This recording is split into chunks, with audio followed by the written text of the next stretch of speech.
श्रीराम समर्थ। गोपाल कृष्ण भगवान की जय।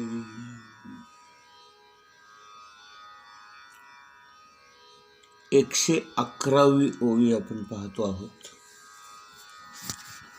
पतिव्रतेचे हृदय जैसे, पती वाचुनी न स्पर्शे, मी सर्वस्व या तैसे सुभटासी। ज्ञानेश्वर महाराज म्हणतात, पतिव्रतेला ज्याप्रमाणे आपल्या पती वाचून दुसऱ्या कुणाचाही विचार मनामध्ये येत नाही, तिच्या हृदयामध्ये आपल्या पतीबद्दलच सगळ्या भावना असतात, विचार असतात आणि दुसऱ्या कुठल्याच गोष्टीचा स्पर्श ती आपल्या मनाला, आपल्या हृदयाला करू देत नाही। त्याप्रमाणे मी सर्वस्व या तैसे सुभटासी, त्या पतिव्रतेप्रमाणे मी या सर्व लोकांना आहे। सुभटासी म्हणजे तिथे जमलेले जे सर्व वीर पुरुष आहेत, त्या वीर पुरुषांना उद्देशून दुर्योधन असं म्हणतोय की हे आचार्य, ज्याप्रमाणे पतिव्रता आपल्या पतीशिवाय अन्य कुणाचाही विचार करत नाही आणि आपल्या हृदयामध्ये आपल्या पतीशिवाय अन्य कुणालाही स्थान देत नाही, त्याप्रमाणे ही सर्व मंडळी माझ्यासाठी इथे लढायला आलेले आहेत। या सर्व लोकांना मी पतिव्रतेप्रमाणे प्रिय आहे, असं दुर्योधन आपल्या आचार्यांना, द्रोणाचार्यांना सांगतोय।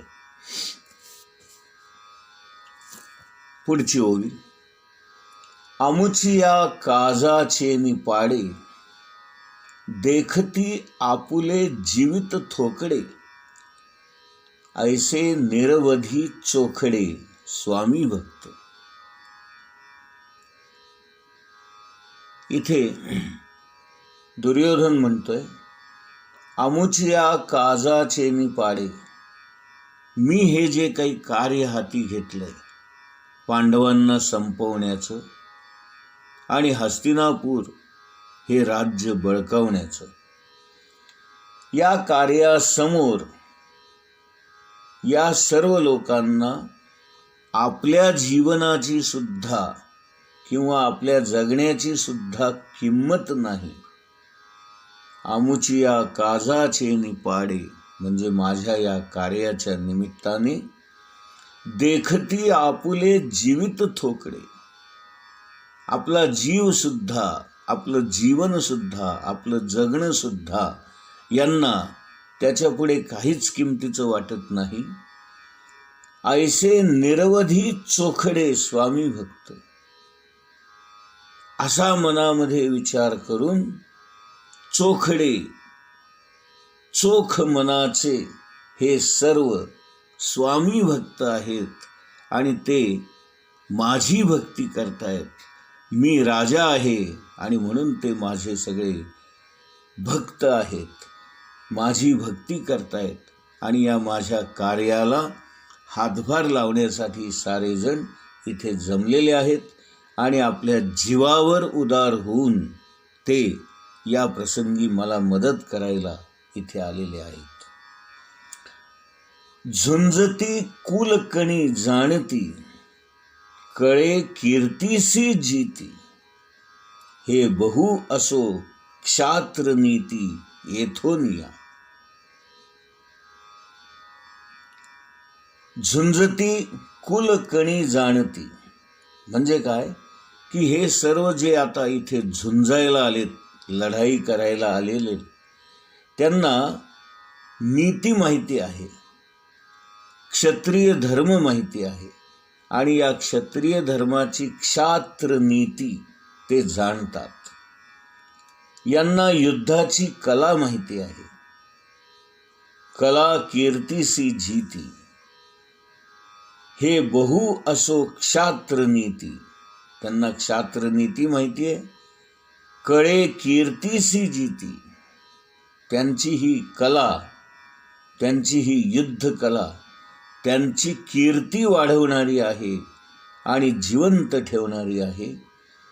आणि असे हे सगळे कुलकणी माझ्या या कुलामधले निवडक सारे लोक इथे झुंजायला म्हणजेच लढाई करायला आलेले आहेत.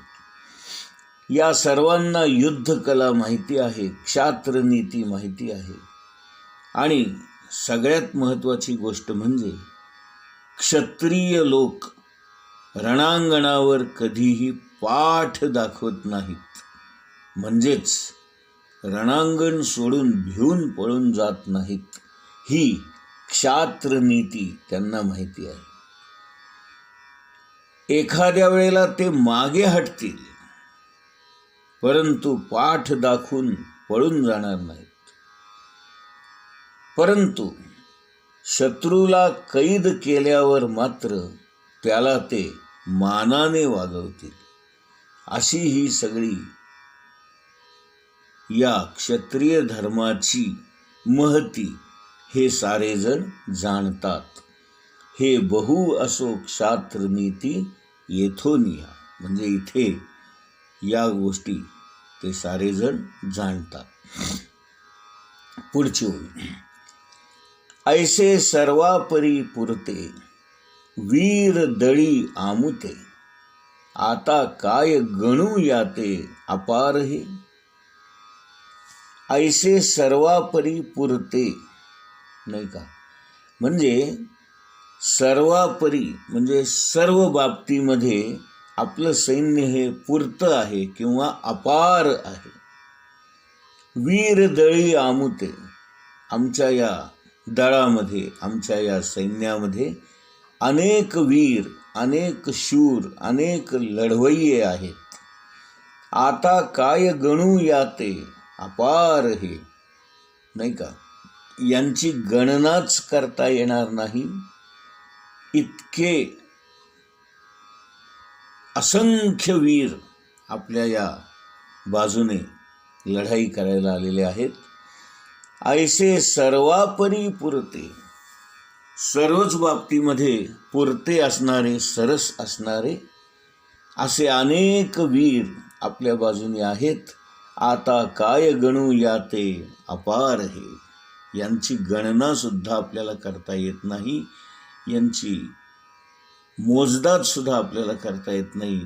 ते असंख्य प्रमाणामध्ये इथे जमलेले आहेत. आमच्या सैन्यामध्ये इतके शूर, वीर आणि लढवय्ये आहेत की प्रत्येक बाबतीत आपण पांडवांना सरस ठरू. आता इथे ज्ञानेश्वर महाराजांनी खुबी कशी केली आहे बघा. कौरवांचं सैन्य हे 11 अक्षौहिणी होतं आणि पांडवांचं सैन्य फक्त 7 अक्षौहिणी होतं. आणि म्हणून इथे सर्वापरी पुरते असा शब्द वापरलाय. सर्वापरी पुरते याचा अर्थ सर्वच बाबतीत आपण त्यांच्यापेक्षा पुरते आहोत, सरस आहोत, जास्त आहोत, अधिक आहोत. या सगळ्या गोष्टी ज्ञानेश्वरांनी या एकाच शब्दातून व्यक्त केलेल्या आहेत. आता पुढचा गीतेमधला 10वा श्लोक आता आपण बघूया. अपर्याप्तं तदस्माकं बलं भीष्माभिरक्षितं, पर्याप्तं त्विदमेतेषां बलं भीमाभिरक्षितं. अपर्याप्तं तदस्माकं बलं भीष्माभिरक्षितं पर्याप्तं त्विदमेतेषां बलं भीमाभिरक्षितम् अपर्याप्तं तदस्माकं बलं भीष्माभिरक्षितं पर्याप्तं त्विदमेतेषां बलं भीमाभिरक्षितम्. असा हा 10वा श्लोक आहे. आणि या 10व्या श्लोकाचा अर्थ असा आहे, आमची शक्ती अपरिमित आहे, म्हणजे गणना करता येणार नाही अशी आहे. आणि पितामह भीष्म यांच्याद्वारे आपण पूर्णपणे सुरक्षित आहोत. परंतु भीमाने काळजीपूर्वक रक्षण केलेली पांडवांची शक्ती मात्र मर्यादित आहे. अशा प्रकारे तुच्छतेने दुर्योधन आपल्या सैन्याचा मोठेपणा व्यक्त करतोय आणि पांडवांचं सैन्य कसं कुचकामी आहे किंवा ते कसे आपल्यापेक्षा प्रत्येक बाबतीत कमी आहेत हे आपल्या आचार्यांना दाखवून देण्याचा प्रयत्न दुर्योधन करतो. आता इथे महत्त्वाची गोष्ट लक्षात घ्या. गीतेमध्ये सुद्धा शब्दांची योजना कशी सुंदर केली आहे बघा. अपर्याप्तम, नाही का, पर्याप्त म्हणजे योग्य त्या प्रमाणात पर्याप्त, आणि अपर्याप्तम म्हणजे प्रमाणाबाहेर किंवा ज्याची गणनाच करता येणार नाही, ज्याला मोजताच येणार नाही, असं असंख्य पटीने आपलं सैन्य हे त्यांच्यापेक्षा अधिक आहे. आणि आपल्या सैन्याचा सेनापती कोण आहे तर भीष्माचार्य हे आपले सेनापती आहेत. आणि भीष्माचार्य हे दोन्ही बाजूचे आचार्य असल्यामुळे आणि आपल्या घराण्याचे सर्वात श्रेष्ठ, ज्येष्ठ आणि अनुभवी असे असल्यामुळे यांचा अनुभव नक्कीच सर्वांपेक्षा चांगला असणार. आणि म्हणून अपर्याप्तं तदस्माकं बलं भीष्माभिरक्षितम्, आपलं सैन्य जे आहे ते भीष्मांनी अभिरक्षित केलेलं आहे, म्हणजे संरक्षित केलेलं आहे. आणि ते कसं आहे, अपर्याप्तम म्हणजे इतकं प्रचंड आहे.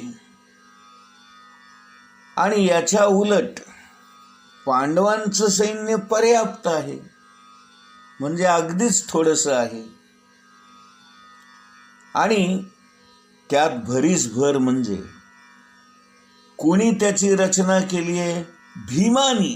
हत्तीच्या भीम, ज्याला मी अजिबात महत्त्व देत नाही किंवा जो माझा बालपणापासूनचा वैरी आहे, शत्रू आहे, अशा या तुच्छ असणाऱ्या भीमाने या पांडवांच्या सैन्याचं नेतृत्व केलेलं आहे आणि तो याची रचना करतो आहे. किती क्षुद्र आहे हा भीम, आणि त्याने रचना केलेलं हे सैन्य कसं क्षुद्र आहे, अशा तुच्छतेने दुर्योधन इथे सांगतोय. आपला मोठेपणाही गाजवतोय आणि पांडवांना तुच्छ लेखण्याचं कामही तो करतोय.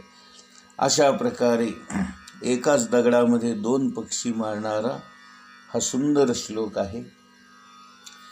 इथे कौरवांचे सेनापती म्हणून भीष्माचार्य आहेत आणि पांडवांचा भीम आहे. हे म्हणण्यातच कसा एका बाजूला जोश जाणवतो आणि एका बाजूला तुच्छता जाणवते. पहा, पांडवांचा खरा सेनापती धृष्टद्युम्न आहे, पण त्या दिवशी धृष्टद्युम्नाने वज्र नावाचा व्यूह रचला होता आणि तोंडाशी म्हणजे समोर भीमाला उभं केलं होतं आणि म्हणून दुर्योधनाला समोर नेमका कोण दिसला तर भीम दिसला आणि तो व्यूहच असा होता की तो ओलांडल्याशिवाय कौरवांना पांडवांच्या सैन्यापर्यंत जाणंच अशक्य होतं. आणि समोर कोण होता तर भीम होता. आता भीमाला पाहून त्याला उद्देशून दुर्योधन हे म्हणतो आहे. आता इथे पर्याप्त आणि अपर्याप्त हे दोन शब्द किती सुंदर प्रकारे गीतेमध्ये सुद्धा वापरलेले आहेत. पहा, पर्याप्त म्हणजे पुरेसे, योग्य त्या प्रमाणात. म्हणजे पांडवांजवळ फक्त पर्याप्त सैन्य आहे, पुरेसं आहे, युद्ध करायला आवश्यक आहे तेवढं आहे. परंतु आपल्याकडे अपर्याप्त आहे. अपर्याप्त म्हणजे अगणित. वस्तुतः अपर्याप्त म्हणजे कमी, पण इथे मात्र अगणित हा अर्थ घेतलेला आहे. गोपाल कृष्ण भगवान की जय.